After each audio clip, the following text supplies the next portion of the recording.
जब 2008 की आईपीएल में मुंबई इंडियंस ने एमएस धोनी को लगभग साइन कर ही लिया था। गाइस, एमएस धोनी और चेन्नई सुपर किंग्स के बीच असली बंधन इस हद तक पहुंच गया है कि दूसरे का नाम लिए बिना एक के बारे में सोचना भी पूरी तरह से अकल्पनीय है। सीएसके ने धोनी को इंडियन प्रीमियर लीग आईपीएल के उद्घाटन सत्र में ही चुना था और एक दशक के बाद भी फ्रेंचाइजी अपने फैसले के लिए समृद्ध पुरस्कार प्राप्त कर रही है। रांची में जन्मे सुपर किंग्स ने 3 चैंपियनशिप खिताब जीते हैं, जो मुंबई इंडियंस के बाद दूसरे स्थान पर है। इसके अलावा सीएसके के अब तक खेले गए हर सीजन में टूर्नामेंट के नॉकआउट दौर में पहुंचने वाली एकमात्र फ्रेंचाइजी। लेकिन कम ही लोग जानते हैं कि यदि किसी विशिष्ट नियम के लिए नहीं तो एमआई ने मुंबई इंडियंस ने उन्हें 2008 में ही अधिकृत कर लिया होता। तो एक इंटरव्यू के दौरान एन श्रीनिवासन ने 2008 की नीलामी में क्या हुआ और कैसे उनकी फ्रेंचाइजी ने सुनिश्चित किया कि धोनी कहीं और ना जाएं, इसकी बारीकियों का खुलासा किया था।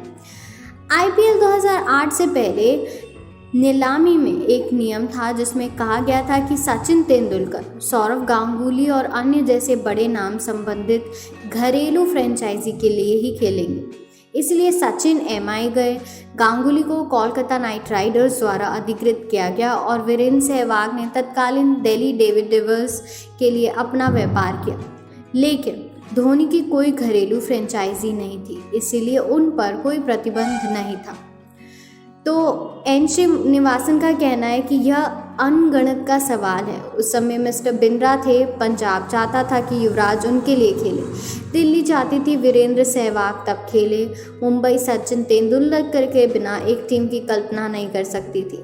सचिन कैसे खेल सकते थे कोई और?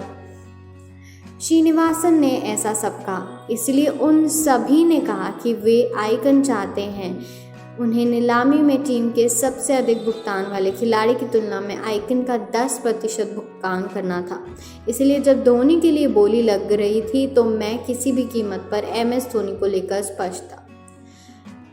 चूंकि फ्रेंचाइजी $5 मिलियन अमेरिकी डॉलर के भीतर खर्च करने के लिए प्रतिबंधित थी और मुंबई इंडियंस पहले ही तेंदुलकर पर $1.6 मिलियन अमेरिकी डॉलर खर्च कर चुके थे, वे धोनी पर एक और मिलियन खर्च नहीं कर सकते थे। तो श्रीनिवासन का कहना है कि जब 1.5 मिलियन अमेरिकी डॉलर की बात आई तो मुझे लगता है कि उन्हें एहसास हुआ कि उन्हें सचिन को 1.65 मिलियन अमेरिकी डॉलर और धोनी को 1.5 मिलियन अमेरिकी डॉलर का भुगतान करना होगा। 5 मिलियन पर्स थे और पर्स का 60% इन दोनों खिलाड़ियों के पास आए, इसलिए वो रुक गए और इस तरह हमें धोनी मिल गए, क्योंकि मैंने कहा कि मुझे एक आइकन नहीं चाहिए। ऐसा सब एन श्रीनिवासन ने एक इंटरव्यू में बताया था।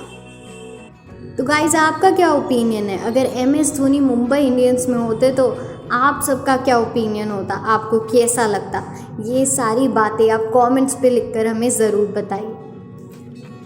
और ऐसी इंटरेस्टिंग इन्फॉर्मेशन के लिए फॉलो कीजिए हमारे चैनल द नेशनल टीवी को।